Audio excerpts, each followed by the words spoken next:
नामाचा उपयोग व नामाचे कार्य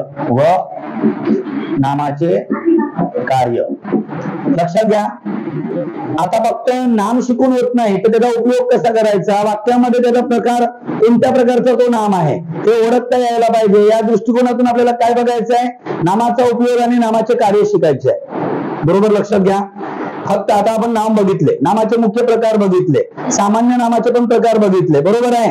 आता ते नाम तर ओळखता येतात, पण वाक्यामध्ये काय होतो, कधी कधी एखादा वेगवेगळा विशेष नाम कधी कधी सामान्य नामाचा कार्य करतो, सामान्य नाम कधी विशेष नामाचा कार्य करतो।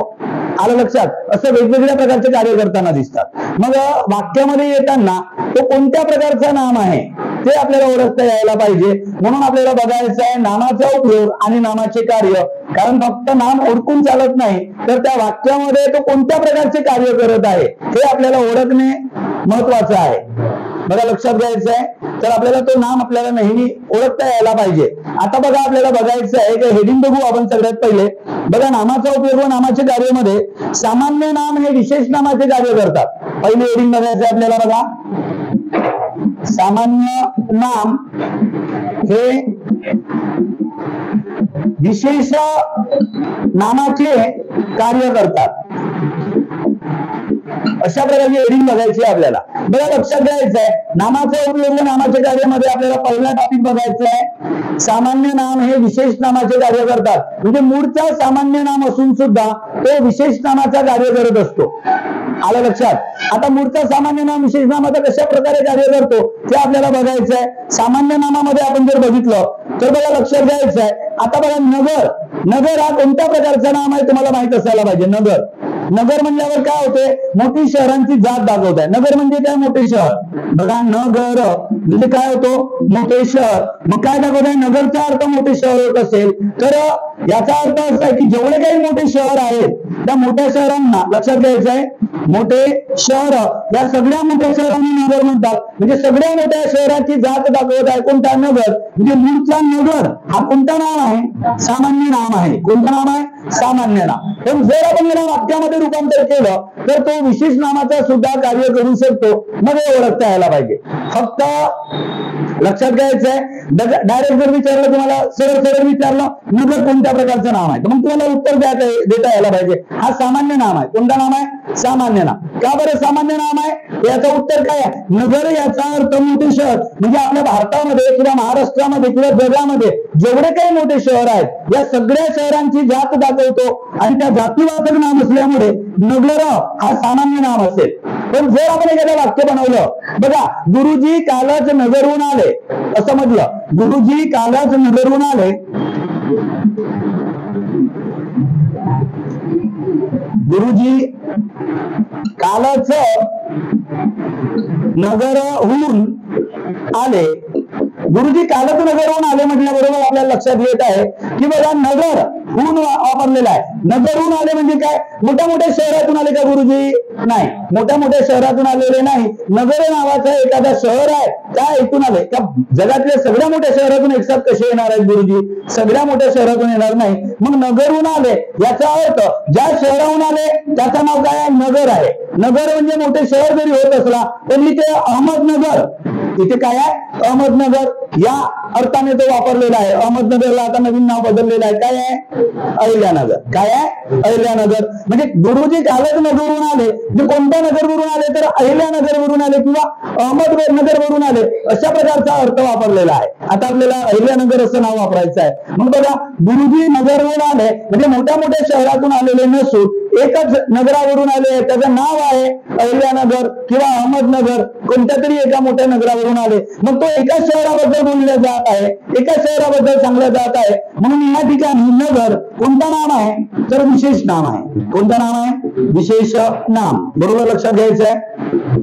नगर म्हणजे मोठे शहर या अर्थाने जर आलेला असेल तर तो सामान्य नाम असेल। डायरेक्ट विचारलं नगर, नगर म्हणजे काय, मोठे शहर या अर्थाने तो सामान्य नाम जरी असला तरी पण वरील वाक्यामध्ये आपण जर बघितलं, गुरुजी कालच नगरहून आले असं म्हणताना नगरहून आले म्हणजे अहिल्यानगर किंवा अहमदनगर किंवा एखाद्या मोठ्या नगरावरून आले ते फक्त एकाच नगरावरून येऊ शकतात असं सांगितलेलं आहे। म्हणजे म्हणण्याचा दिस काय, मोठ्या मोठ्या नगरातून एका वेळेला येऊ शकणार नाही। हा सगळ्यात पहिला पॉईंट. दुसरा महत्वाचा आहे, ज्या नगरवरून आले तो एकच कोणता तरी नगर आहे, त्याचं नाव नगर असू शकतो किंवा त्याचं नाव अहमदनगर असू शकतो, अशा प्रकारे एकाच गावावरून आलेले आहेत असं सांगितलं जात आहे. म्हणजे नगर हा मोठे शहर या अर्थाने वापरले असता सामान्य नाम, परंतु इथे एक नगर म्हणजे एका विशिष्ट शहर या अर्थाने आलेला आहे, म्हणून हा या ठिकाणी कोणतं नाम आहे, विशेष नाम आहे असं ओळखता यायला पाहिजे. म्हणजे बघा आपल्या हेडिंग नुसार नामाचा उपयोग व नामाचे कार्य म्हणजे एकच नाम वेगवेगळ्या वाक्यातून वेगवेगळ्या प्रकारचे कार्य करत असतो.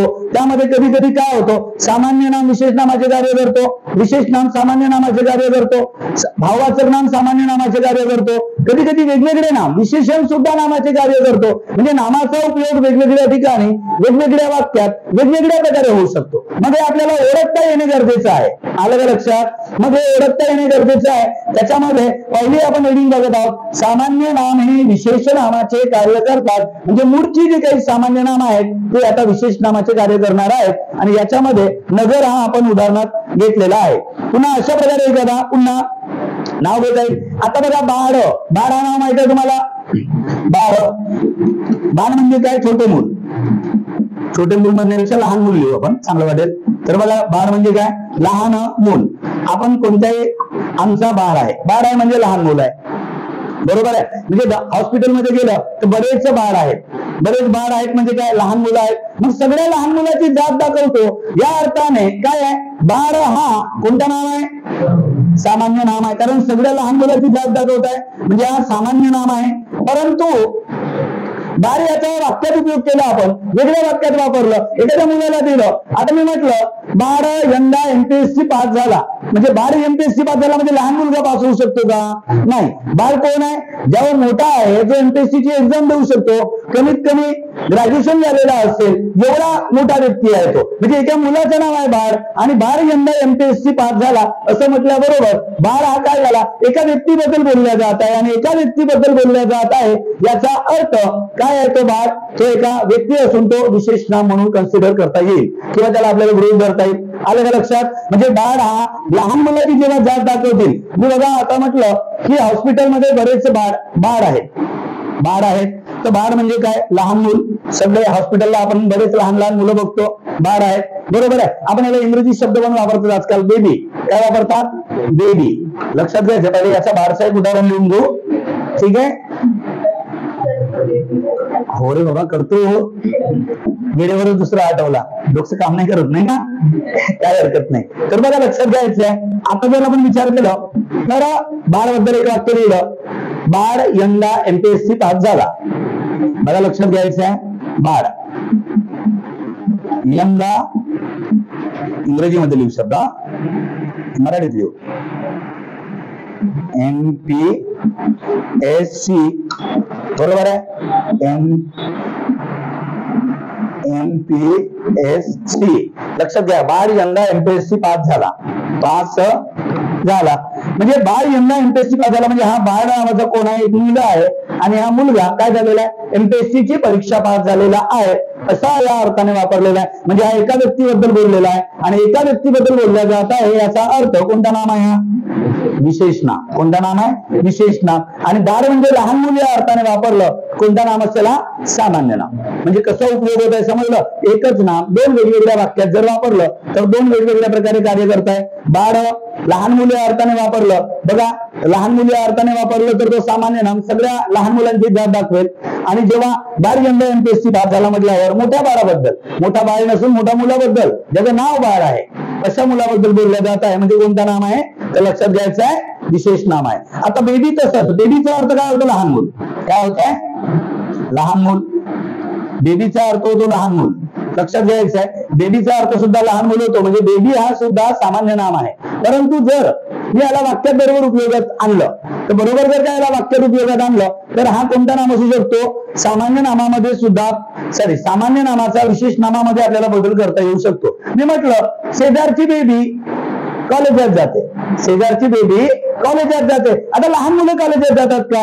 नाही. हे बेबी नावाची मुलगी आमच्या शेजारी राहते आणि ती कुठे चालली?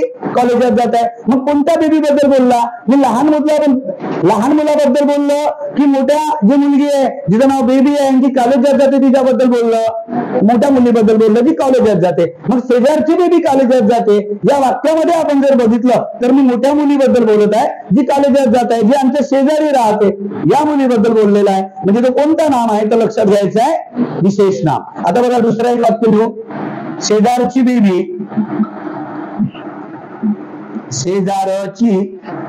बेबी कॉलेजात जाते.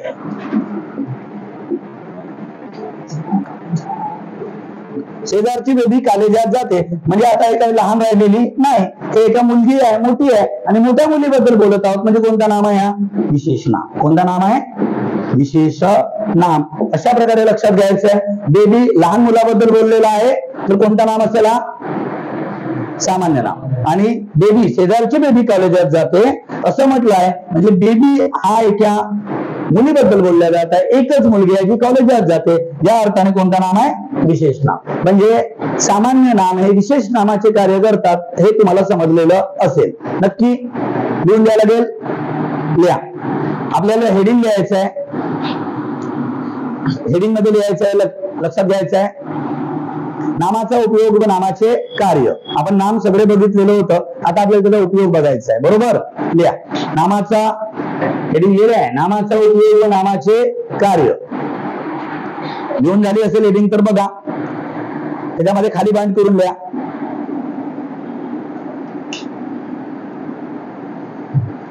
नाम हे वेगवेगळ्या वाक्यात येऊन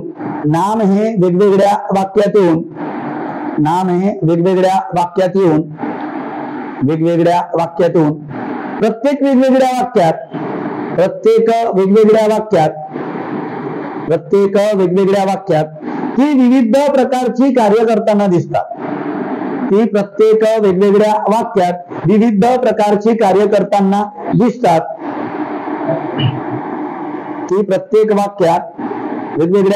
विविध प्रकारची कार्य करताना दिसतात. यावरूनच आपल्याला नामाचे कार्य व नामाचा उपयोग समजायला येतो. यावरूनच आपल्याला नामाचा उपयोग व नामाचे कार्य समजायला येतो. फुल स्टॉप. त्यामध्ये पहिली हेडिंग लिहा. पहिली हेडिंग लिहायचं आहे. पहिल्या हेडिंग मध्ये लिहायचं आहे बघा, सामान्य नाम हे विशेष नामाचे कार्य करतात. लिहा. पहिली हेडिंग, सामान्य नाम हे विशेष नामाचे कार्य करतात. खाली बांध करून लिहा. आता पॅरेग्राफ करून लिहा. हेडिंग लिहिल्यानंतर सामान्य नाम हे विशेष नामाचे कार्य करतात. झालं का? एवढं लिहून त्याच्यानंतर लिहा. त्याच्यामध्ये आपल्याला लिहायचं आहे बघा,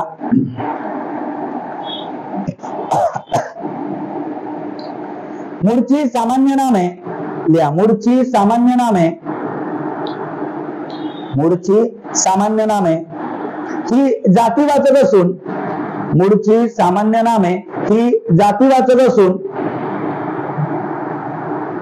ही समूहाची जात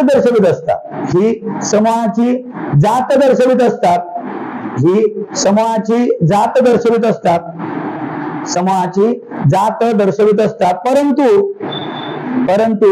ती एखाद्या व्यक्तीसाठी किंवा प्राण्यांसाठी त्या नामाचा उपयोग केले असता ते एखाद्या व्यक्तीसाठी किंवा प्राण्यांसाठी उपयोग केले असता ती विशेष नामाची कार्य करतात.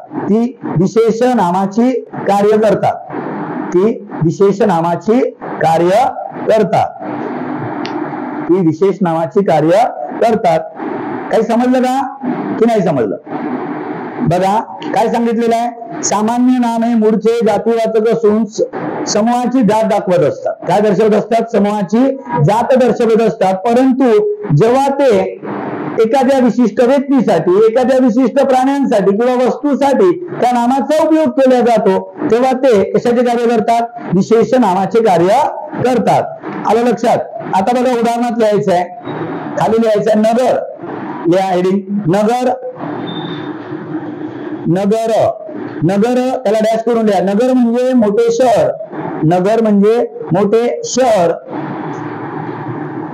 नगर म्हणजे मोठे शहर. या अर्थाने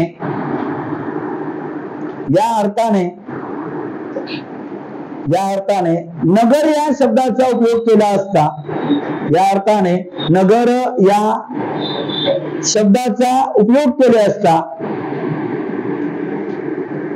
तो सामान्य नामाचे कार्य करतो, तो सामान्य नामाचे कार्य करतो, सामान्य नामाचे कार्य करतो. परंतु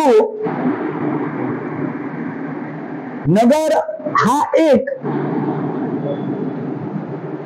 शहर आहे, नगर हा एक शहर आहे किंवा त्या शहराचे नाव नगर आहे किंवा त्या शहराचे नाव नगर आहे, या अर्थाने वापरले असता, या अर्थाने वापरले असता तो विशेष नामाचे कार्य करतो, तो विशेष नामाचे कार्य करतो.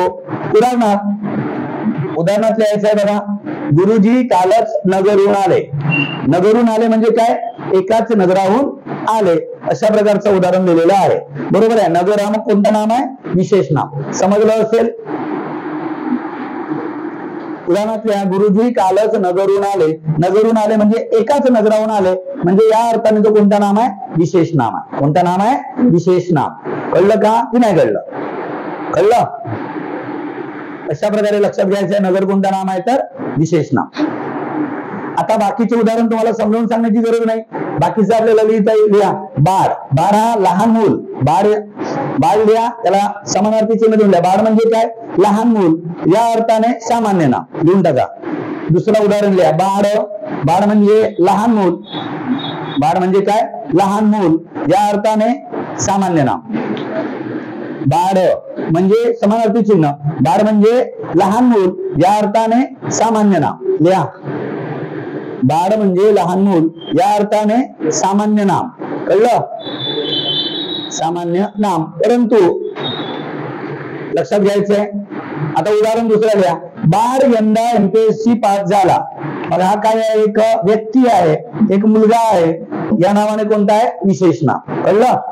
बाळ यंदा MPSC पास झाला म्हणजे इथे हा लहान मुलगा आहे का? नाही. हा कोण आहे? मोठा व्यक्ती आहे, म्हणजे कोणतं नाम आहे? विशेष नाम आहे. कोणतं नाम आहे? विशेष नाम. अशा प्रकारे लक्षात घ्यायचं आहे.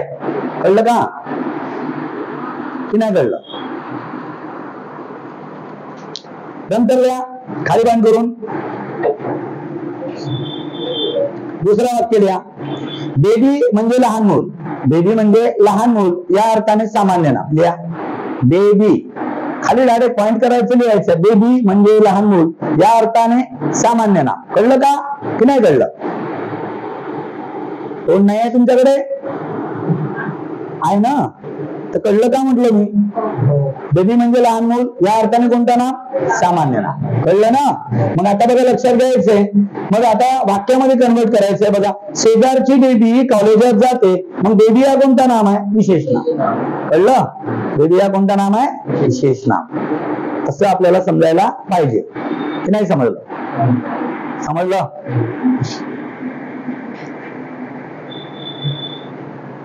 आता मी एक वाक्य देतो, एक वाक्य सांगतो, त्याच्यामध्ये तुम्हाला ओळखायचं आहे की तो सामान्य नाम आहे किंवा विशेष नाम आहे. फास्ट आन्सर पाहिजे. ठीक आहे? चालेल? मिटवतो. तीनही वाक्य झाले लिहून.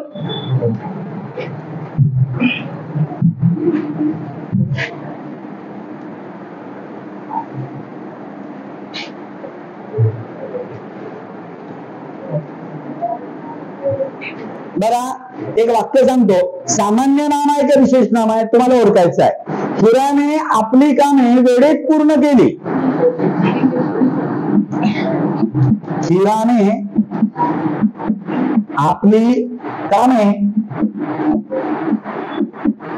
वेळेत पूर्ण केली, वेळेत पूर्ण केली या वाक्यामध्ये हिरा हा जो नाम आहे हा कोणत्या प्रकारचं नाम आहे? सामान्य नाम आहे की विशेष नाम आहे? विशेष नाम आहे ना. गुड. मग का बरं? कारण हिरा नावाचा एक व्यक्ती आहे, त्याने आपली वेळेत काम पूर्ण केलेली आहेत.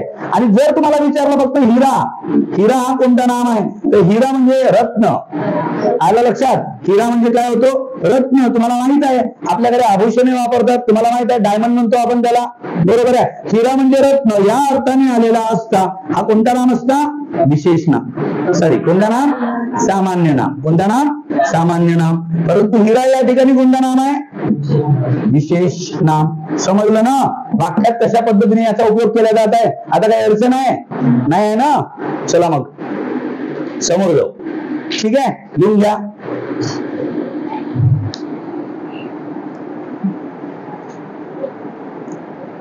लिहून घ्या, तो वाक्य लिहा. हिरा या ठिकाणी कोणता नाम आहे? विशेष नाम.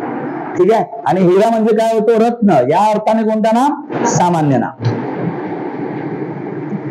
बरोबर, परफेक्ट माहित असायला पाहिजे. त्यानंतर आपल्याला बरेच दुसरे नावं असतील तर बघू आपण.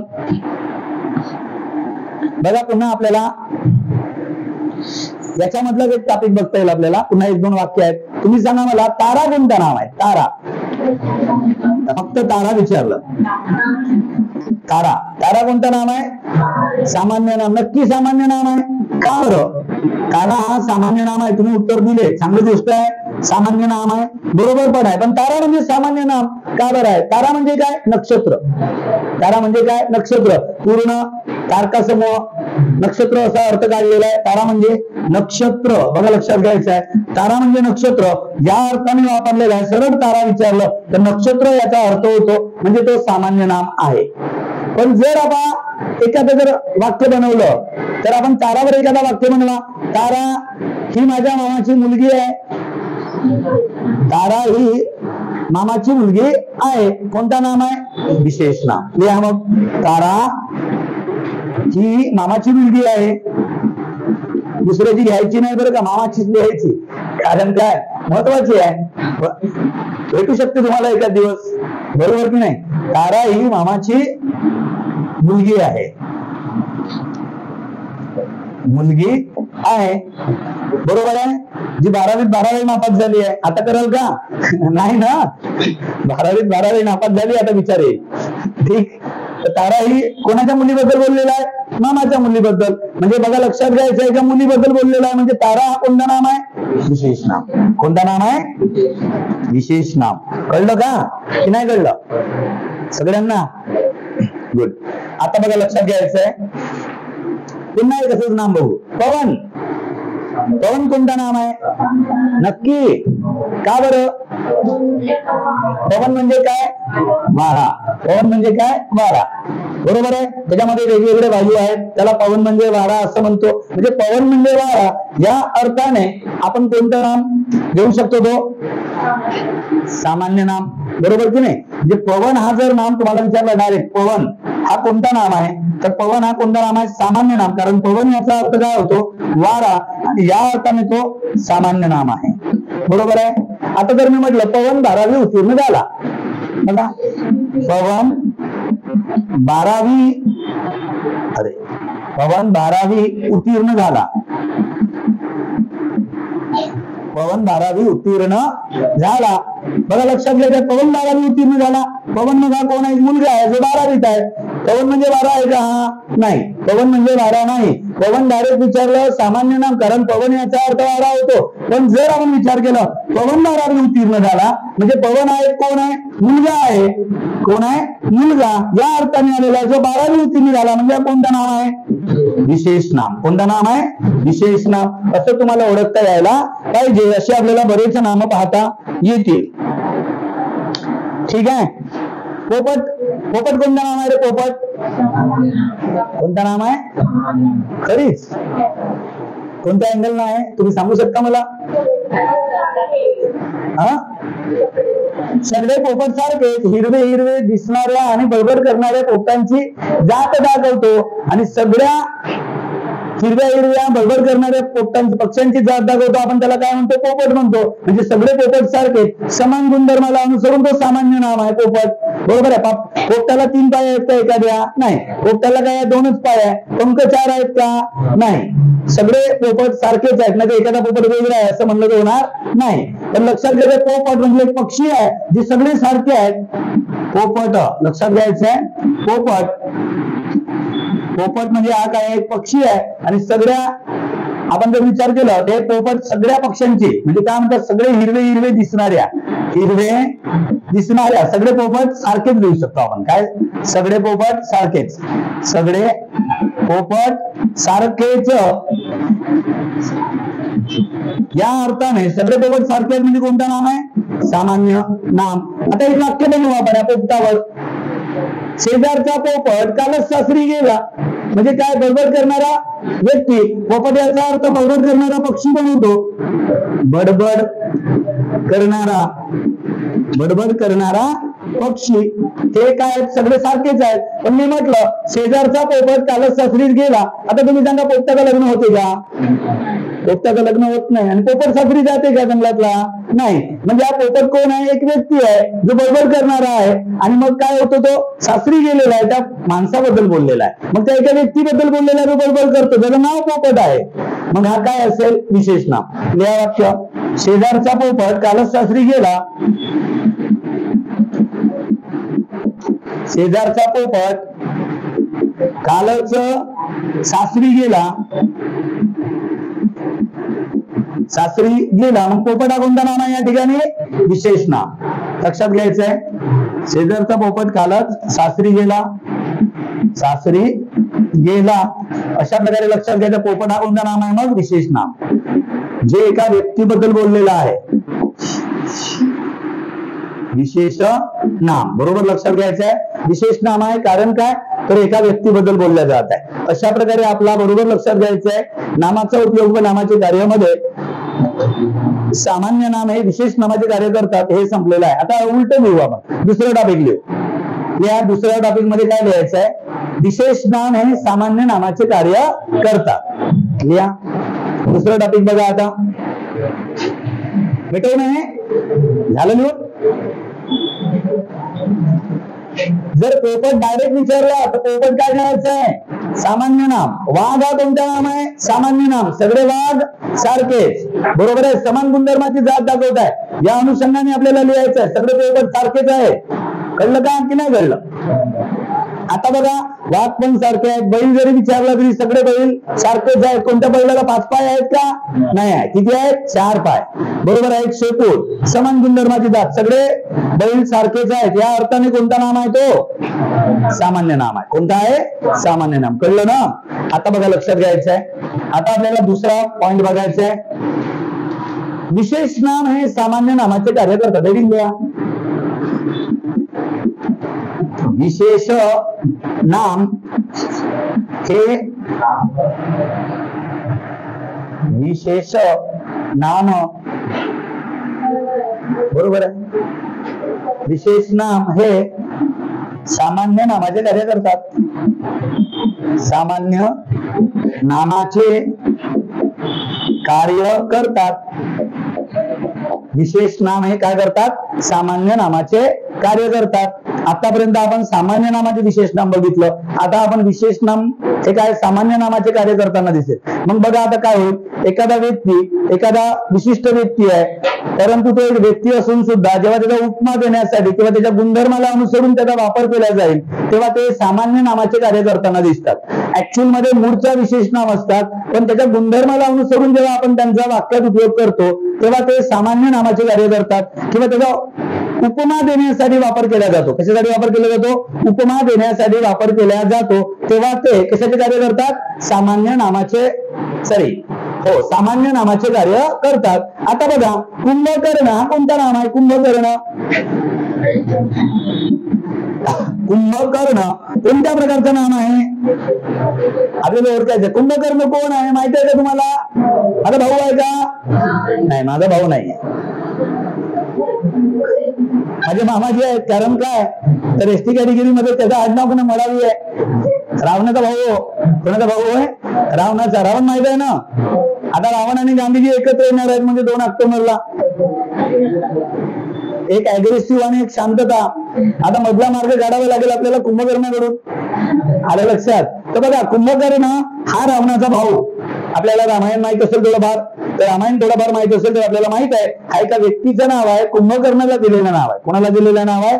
कुंभकर्णाला दिलेला नाव आहे. मग कुंभकर्णाला दिलेला नाव आहे या अर्थाने आपण जर विचार केलं तर बघा, कुंभकर्णाचं नाव आहे, एक व्यक्ती आहे. काय आहे? एक व्यक्ती आहे आणि हा व्यक्तीचं नाव आहे आणि त्यामुळे हा कोणता नाम आहे? विशेष नाम. कोणतं नाम आहे? विशेष नाम. कारण तो एक व्यक्ती आहे आणि कोणाचा भाऊ आहे? रावणाचा भाऊ आहे. विशेष नाम आहे की नाही? आता बघा, पण याचा गुणधर्म काय आहे? कुंभकर्ण म्हटल्यावर तुम्हाला काय आठवतो? याचा गुणधर्म आहे अतिशय झोपाळू व्यक्ती. तो पूर्ण आपल्या जीवन काळामध्ये जर विचार केला तर अर्धे दिवस झोपतो नाही, अर्धे दिवस जिवंत राहतो. असं काम आहे त्याचं. आलं लक्षात? म्हणण्याचा उद्देश काय आहे की तो एका वर्षाच्या कालावधीमध्ये जवळपास 6 महिने त्याने झोपायचा. आपण सर्वसाधारण 3.5 महिने वगैरे झोपतो. मी कॅल्क्युलेशन मारला होता एकदा. आपण 8 घंट्याचा विचार केला तर लक्षात घ्यायचं आहे, आपण जर विचार केला एका वर्षाच्या कालावधी जर आपण बघितलं, एका वर्षाचा कालावधी आहे 365 किंवा 600 दिवस, बरोबर आहे. आपण त्याचे 3 भाग जर केलं तर आपण 110 दिवस वगैरे झोपण्यात काढतो. आलं लक्षात? कारण आपण एका दिवसाची किती तास झोपतो? जवळपास 6 ते 8 तास झोपतो. मला माहित आहे तुम्ही ढोर झोपणारे आहात, त्यामुळे तुमचा 10 तासाचा कालावधी असू शकतो. एवढे झोपता तुम्ही? अभ्यास करा, झोपा काढू नका. मोठे झाले आता तुम्ही, बरोबर की नाही? झोपणे म्हणजे टाइम वेस्ट आहे. आपल्या शरीराला जेवढं गरज आहे तेवढं ठीक आहे. किती तास? 6 तास, 8 तास. सायन्स नुसार आपल्याला बॉडी रिकव्हर करण्यासाठी किंवा थकवा दूर करण्यासाठी 6 तास पुरेशी झोप आहे, बरोबर आहे. पण आमचे पोरं फिजिकल करून आलो म्हणून घे झोपतात, काही खरी नाही. जेव्हा पाहिला तेव्हा क्लासमध्ये डुलक्या देतात, लायब्ररीत जाऊन डुलक्या देतात. डुलक्या देण्याचं काम चालूच असते. दिवसभर रातभर झोपायचं नाहीये. तो छोटासा वर्क आहे तुमची फिजिकल म्हणजे, एकदम काही मोठा काम नाहीये. तो तुम्हाला रोजच करायचा आहे. पोलीस मध्ये लागल्यानंतर सुद्धा आणि आता सुद्धा करणे गरजेचं आहे. जरी पोलीस नसेल बनायचा तरी पण रोज सकाळी थोडं रनिंग केलं पाहिजे. दैनंदिन व्यायाम आहे तो. काय मोठी गोष्ट आहे का? नाही. तरी पण आपण डोक्याला एवढं सांगतो, आज मी खूप जास्त फिजिकल केलं का? बरोबर आहे. झोपा. मग काय करा? झोपा. मग झोपून मग आयुष्यभर झोपत राहिले की तुम्ही झोपेतच आयुष्य काढणार.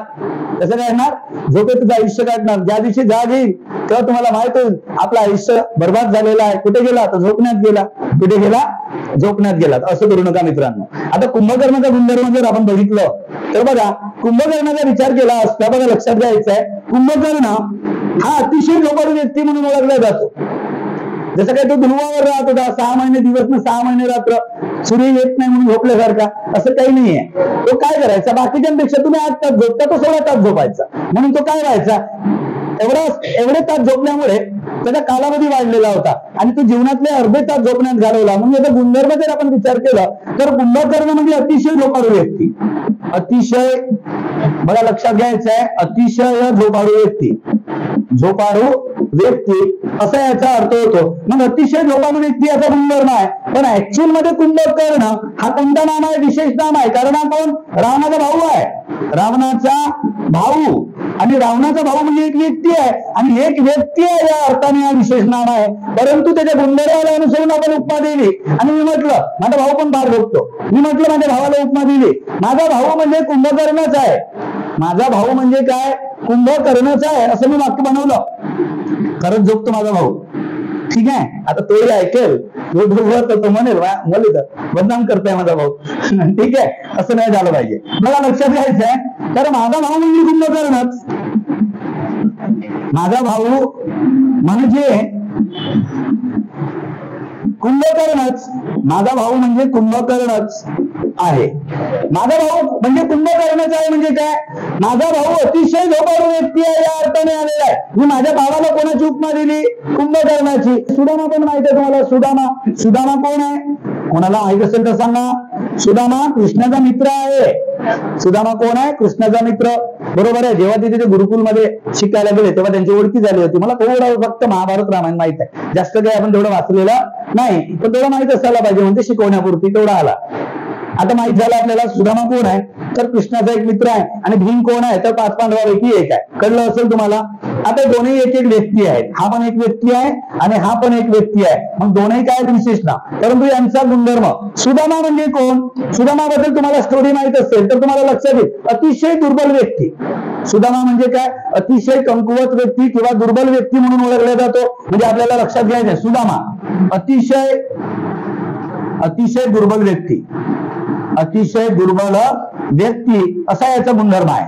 आणि भीमाचा विचार केला तर भीम एकदम बलशाली, एकदम अतिशय बलवान व्यक्ती, अतिशय बलवान व्यक्ती, अतिशय बलवान, लक्षात घ्यायचं बलवान व्यक्ती, या अर्थाने ही नावं आले, हे बरोबर लक्षात घ्यायचं आहे. याचे गुणधर्म आहेत. सुदामा म्हणला का दुर्बल, तुम्हाला माहित आहे सुदामामध्ये पुरा हड्डी का सापडा था वो, एकही त्याच्या अंगाकाट्यावर कुठलंही एकही मांस नव्हता, असं आपला तो फुकला तर उडायचा, अशा प्रकारे तो मित्र दाखवलेला आहे.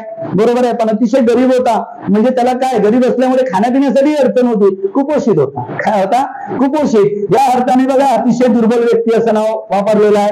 कमकुवत होता, आर्थिक पण आणि शरीराने पण. पण भीम जर विचार केला तर एकदम अतिशय बलवान किंवा अतिशय सशक्त व्यक्ती या अर्थाने वापरलेला आहे. आता याला मी उपमा द्यायचा आहे, व्यक्ती असून सुद्धा. मी म्हटलं आम्हाला आजच्या विद्यार्थ्यामध्ये सुदामा नको, भीम हवेत. सुदामा नको, भीम हवेत. म्हणजे मला काय म्हणायचं विद्यार्थ्यांना, सुदामासारखे दुर्बल नको, मला भीमासारखे सशक्त आणि बलवान पाहिजे. म्हणजे मी या दोन अर्थाला अनुसरून मी त्या विद्यार्थ्यांना उपमा दिलेली आहे. मग त्या वाक्यामध्ये ते कोणते नाम कार्य करतील, तर लक्षात घ्यायचं आहे, सामान्य नाम म्हणून कार्य करतील. मला आजच्या विद्यार्थ्यांमध्ये सुदामा नकोत, विद्यार्थी सुदामासारखे नकोत, म्हणजे कोणासारखे हवेत, भीमासारखे हवेत. मी दोघांनाही उपमा देण्यासाठी वापर केलेला आहे. मग दोघांचे नाव जर आपण विचार केलं तर लक्षात घ्यायचं ते कोणत्या प्रकारचे नाव म्हणून कार्य करतील, तर सामान्य नाम म्हणून कार्य करतील. तुम्हाला थोडाफार तरी कळलेला असेल. लिहिण्याची गरज आहे आपल्याला की नाही आहे, लिहिण्याची गरज आहे ना, लिहा. मग लिहिलेलं आहे रे, विशेष नाम हे सामान्य नामाचे कार्य करतात की नाही, लिहिले ना, लिहा. मग एक एक वाक्य लिहून देतो, मग कळेल. लिहा. बघा सगळ्यात पहिले कुंभकर्णाविषयी लिहू. हेडिंग लिहिले ना, कुंभकर्ण, सॉरी, विशेष नाम आहे, सामान्य नामाचे कार्य करतात. खाली बँक करून लिहा. मूळचे विशेष नाम लिहा. मूळच्या विशेष नाम, मूळचे विशेष नाम त्यांच्या गुणधर्माला अनुसरून, त्यांच्या गुणधर्माला अनुसरून उपमा देण्यासाठी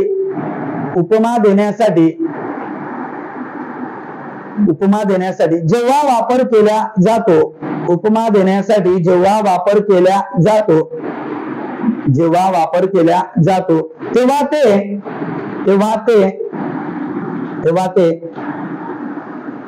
ते सामान्य नामाचे कार्य करत असतात. तेव्हा ते सामान्य नामाचे कार्य करत असतात. तेव्हा ते सामान्य नामाचे कार्य करत असतात. सुटलं का? पुस्तक खाली बँक करून लिहा.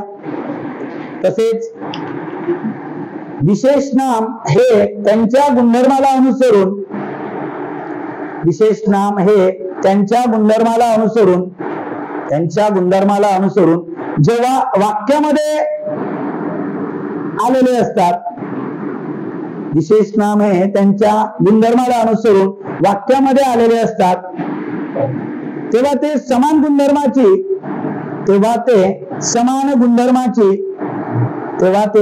गुणधर्माची जात दाखवित असतात.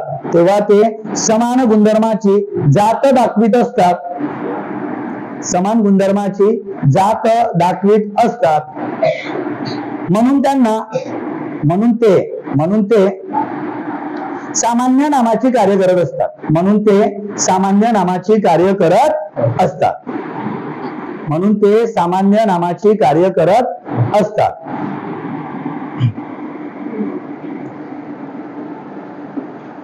सुटलं का रे तुमचा? नाही लिहिले? खरंच बुक चेक करायला लागेल तुझं. पुन्हा एकदा सांगा, लिहिलं नसेल तर कम्प्लीट करून टाका. बघा लक्षात घ्यायचं महत्वाचं आहे. पुस्तकामध्ये फक्त वाक्य दिलेली असतात, एवढा मोठा एक्सप्लेन काय दिलेला नाहीये. मी तुम्हाला सांगण्यासाठी प्रयत्न करत आहे की तुम्हाला समजायला पाहिजे. बघा लक्षात घ्यायचं आहे, एखादा जर का काय असेल समजून घ्या, नसेल लिहायचं समजून घ्या, पहिले समजणे महत्वाचं आहे, नंतर कुठे भेटून जाते मग कॉपीराइट करून टाकाल मुलांकडून. आता बघा लक्षात घ्यायचं आहे, मी काय सांगण्याचा प्रयत्न करताय की मूळचं जो काही विशेष नाम आहे त्याच्या गुणधर्माला अनुसरून जेव्हा वाक्यामध्ये आलेले असतात, त्या गुणधर्माला अनुसरून जेव्हा त्याचा उपयोग उपमा देण्यासाठी केला जातो तेव्हा ते सामान्य नामाचे कार्य करतात. आलं लक्षात? आणि आपल्याला विशेष नाम हे सामान्य नामाचे कार्य करताना बघायचं आहे की कशा पद्धतीने ते आपल्या गुणधर्माला अनुसरून वाक्यात आलेले असतात. उदाहरणार्थ आपण बघितलं, कुंभकर्ण हा कोणत्या प्रकारचा नाम आहे, तर कुंभकर्ण हा एक व्यक्ती आहे, म्हणजे तो काय आहे, विशेष नाम आहे. रावणाचा भाऊ आहे. कोणाचा भाऊ आहे? रावणाचा भाऊ आहे, या अर्थाने तो विशेष नाम आहे. कळलं का? कुंभकर्ण या अर्थाने तो कोणता नाम आहे, विशेष नाम आहे, कारण तो रावणाचा भाऊ आहे. परंतु त्याला गुणधर्म काय आहे, अतिशय झोपाळू व्यक्ती. या अर्थाने जर का वापरलं, त्याला उपमा देण्यासाठी वापरलं, तर तो कोणाचा कार्य करू शकतो, सामान्य नामाचा कार्य करू शकतो. मग उदाहरणार्थ काय बघितलं, माझा भाऊ म्हणजे कुंभकर्णचा आहे. मग मी माझ्या भावाला कोणाची उपमा दिली, माझ्या भावाला कुंभकर्णाची. मग कुंभकर्ण हा अतिशय झोपाळू व्यक्ती म्हणून माझ्या भावाला मी उपमा दिली. माझा भाऊ म्हणजे कुंभकर्ण, म्हणजे माझा भाऊ हा काय आहे, अतिशय झोपाळू व्यक्ती आहे. या अर्थाने मी कुंभकर्णाचा वापर केला, म्हणून हा या ठिकाणी कोणता नाम आहे, सामान्य नाम. समान गुणधर्माची, झोपाळू व्यक्तीच्या गुणधर्माची जात दाखवत आहे, म्हणून तो सामान्य नामाचा कार्य करत आहे. खाली बांध करून लिहा, कुंभकर्ण हा रावणाचा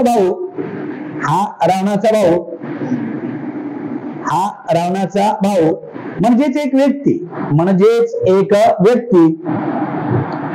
या अर्थाने रावणाचा भाऊ म्हणजेच एक व्यक्ती, या अर्थाने तो विशेष नाम आहे, तो विशेष नाम आहे. रावणाचा भाऊ या अर्थाने एक व्यक्ती म्हणजेच तो विशेष नाम आहे. परंतु त्याचे गुणधर्म विचारात घेतले असता तो अतिशय झोपाळू व्यक्ती, त्याचे गुणधर्म विचारात घेतले असता तो अतिशय झोपाळू व्यक्ती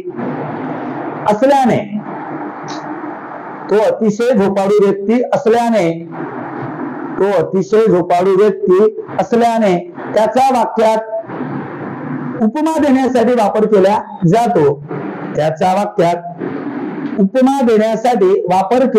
जातो. या अर्थाने तो सामान्य नाम म्हणून कार्य करत असतो. ठीक आहे.